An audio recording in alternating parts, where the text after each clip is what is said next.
마그네슘을 드셔서 증상이 좋아지시면 아, 마그네슘 부족이었구나 이렇게 생각하면 되는데, 이런 눈떨림 증상은 단순히 마그네슘 부족 하나로만 설명되기는 어렵습니다.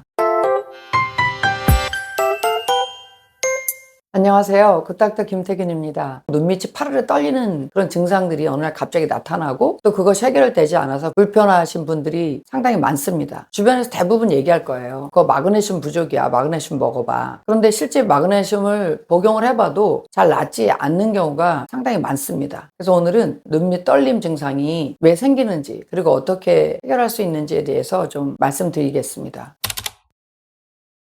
저희 외래에 60대 여성분이 한 분 오셨습니다. 평소에도 수면의 질이 별로 좋지 않으셨어요. 좀 예민하시고 깊은 잠을 잘 못 주무시고 작은 소리에도 잘 깨고 이런 분이셨는데, 몇 개월 전에 그 며느리가 쌍둥이 아기를 낳았습니다. 그래서 그 손주를 혼자 키울 수가 없으니까 시어머니 되시는 이분이 월요일날 일찍 가셔서 금요일 저녁까지 같이 거기서 지내면서 쌍둥이를 봐주게 됐습니다. 당연히 밤에 잠 잘 못 자죠. 여러 번 깨서 아기 분유도 줘야 되고 낮에는 또 씻겨야 되고, 그러니까 잘 쉬지 못하시잖아요. 이제 그런 생활을 한 4개월 정도 계속 해오셨고, 또 금요일 저녁이면은 이제 사위한테 그런 일들을 인계하고 집으로 돌아가셔요. 근데 집으로 가시면 쉬시는 게 아니라 또 주말에는 90이 넘으신 친정 어머니를 또 돌보셔야 되는 그런 상황이었습니다. 그렇게 무리한 생활을 계속 하시던 중에 당연히 이제 온몸 아프시죠. 어깨도 아프고 무릎도 아프고 등도 아프고 뭐 뒷목 뻣뻣해지고 아프고, 그러다가 이제 어느 날부터 눈 밑이 파르르 떨리기 시작한 거예요.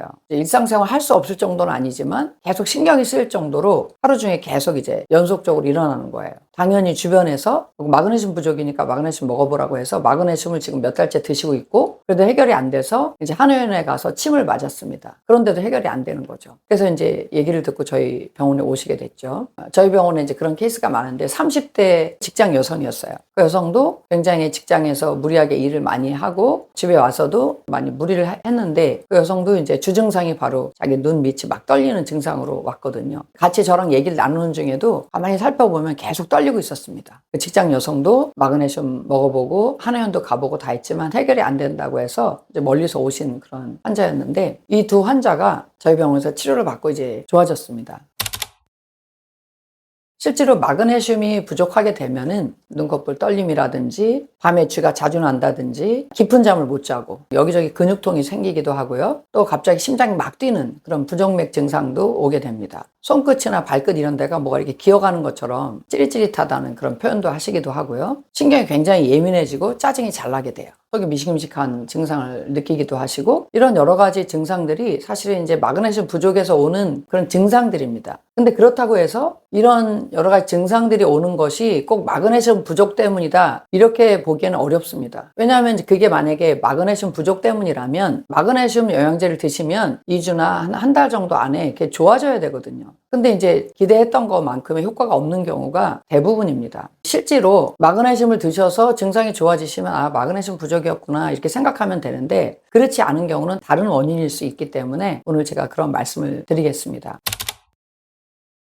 이런 눈떨림 증상은 단순히 마그네슘 부족 하나로만 설명되기는 어렵습니다. 원인 중에 하나가 수면이 부족할 때입니다. 수면이 부족하게 되면 뇌에서 분비되는 가바라는 물질이 있는데, 신경이 막 흥분되는 거를 방지해주는, 억제해주는 그런 물질이거든요. 그 가바라고 하는 신경 전달 물질이 부족해지게 되고 결국은 그 중에서 아주 얇은 근육인 그 눈꺼풀이 이렇게 파르르 떨리는 증상이 올 수 있습니다. 또 하나가 이제 스트레스를 많이 받는 경우입니다. 스트레스를 많이 받게 되면 우리 몸에서 대표적인 스트레스 호르몬인 아드레날린과 코티졸이 굉장히 많이 분비가 돼요. 교감신경을 흥분시키는, 안정이 되지 않게 하는 그런 호르몬이거든요. 과흥분 상태가 되고 눈떨림이라든지 뭐 손떨림 같은 거, 그 다음에 심장이 막 두근거리거나 식은땀 나는 그런 증상들이 올 수 있게 됩니다. 또 하나가 이제 과로와 근육 피로가 겹쳐진 그런 경우죠. 대표적으로 지금 오셨던 60대 여성이 그런 경우입니다. 쌍둥이 손주를 보느라고 굉장히 과로하면서, 특별히 자세가 어떤 자세가 많을까요? 아기를 계속 안아줘야 되죠. 씻길 때도 역시 고개를 숙이고 허리를 숙이고 계속 씻겨줘야 되고, 또 우유 먹일 때도 마찬가지고 그런 자세를 계속 하게 됩니다. 그만큼 목 근육에 피로가 오게 되고 안면 신경이 긴장을 하게 되면서 눈떨림이 올 수 있는 그런 상황을 만드는 거죠. 우리 몸에 마그네슘만 부족해지는 게 아니죠. 그 사람이 마그네슘이 부족해질 정도면 칼슘이나 칼륨이나 나트륨 같은 그런 전해질들이 이미 다 불균형이 일어난 거거든요. 이런 전해질들이 불균형이 일어나게 되면 당연히 신경이나 근육들의 활동이 정상에서 벗어날 수 있고 그중에 하나가 눈떨림이 생길 수 있는 겁니다.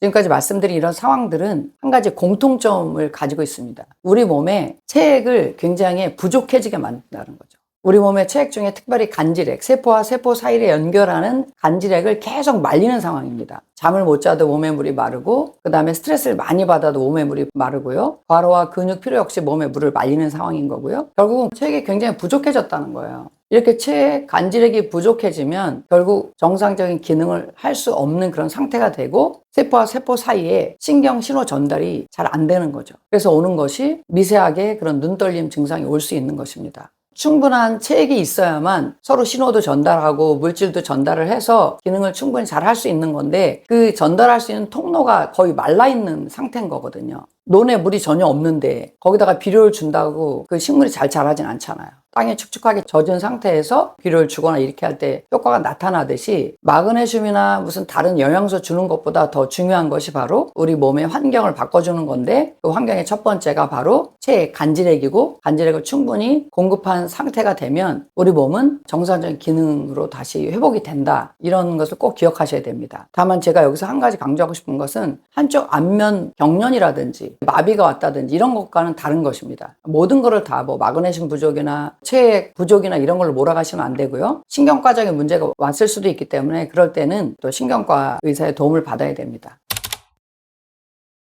앞서 말씀드렸던 그 60대 환자분 또 30대 직장 여성은 이미 말라버린 우리 몸에 체액을 공급해 주는 것이 첫째라고 생각했기 때문에 수액 치료를 했습니다. 60대 여성분은 수액을 이제 2번 맞고 세 번째 수액 맞으러 오셨습니다. 그래서 수액을 맞았는데 그 환자가 했던 얘기가 있습니다. 자기 그 눈떨림이 수액을 2번 맞고 깨끗이 나았다는 거예요. 그 전에 마그네슘도 드셨고요. 침 치료도 받았었는데 왜 해결이 안 됐었을까요? 잠을 못 자고 아이 돌보느라고 몸도 너무 과로했고 스트레스가 많이 있으면서 결국은 몸에 물이 말라서 그런 증상들이 왔던 거거든요. 그래서 수액을 2번 충분히 맞고 나니까 그 증상이 자연스럽게 소실된 거죠. 그 30대 직장 여성도 한 5번 정도 맞으신 것 같아요. 그 문제가 해결됐고 그런데 이런 환자분들이 만약에 수액만 맞고 그냥 끝낸다. 그러면 다시 그 생활을 완전히 접고 뭐 완전 편안한 생활을 하실 수가 없기 때문에 결국은 또다시 그런 증상이 오겠죠. 그래서 이제 평소에 생활 습관을 바꾸시라고 제가 말씀드렸는데 첫째는 식사하실 때 꼭 국국물을 많이 드셔라. 그 다음에 평소에 물을 공급해 주시되 맹물이 아니라 간이 있는 물, 소금물, 물 공급해 주는 거를 생활의 습관으로 가져가라고 제가 꼭 강조하거든요.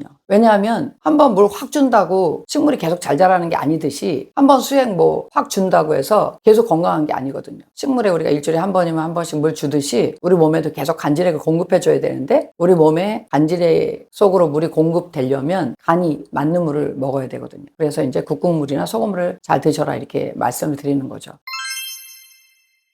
많은 분들이 겪고 있는 눈떨림은 단순히 마그네슘 부족 때문만은 아닐 수 있습니다. 그런 분들이 대부분 수면 부족하고 스트레스를 많이 받고 피로가 누적되고 그런 상태에서 결국은 우리 몸의 체액이 부족해지면서 오는 증상인 경우가 굉장히 많다. 그걸 기억하시고 필요하면 수액도 맞으시고 평소에 국국물이나 간이 맞는 그런 소금물을 계속 공급하셔서 그 다음에 어떤 영양소를 먹더라도 그만큼 효과가 좋게 되고요. 그런 불편한 증상들이 없어질 수 있습니다. 오늘 내용이 여러분에게 도움이 되셨다면 구독과 좋아요 부탁드립니다.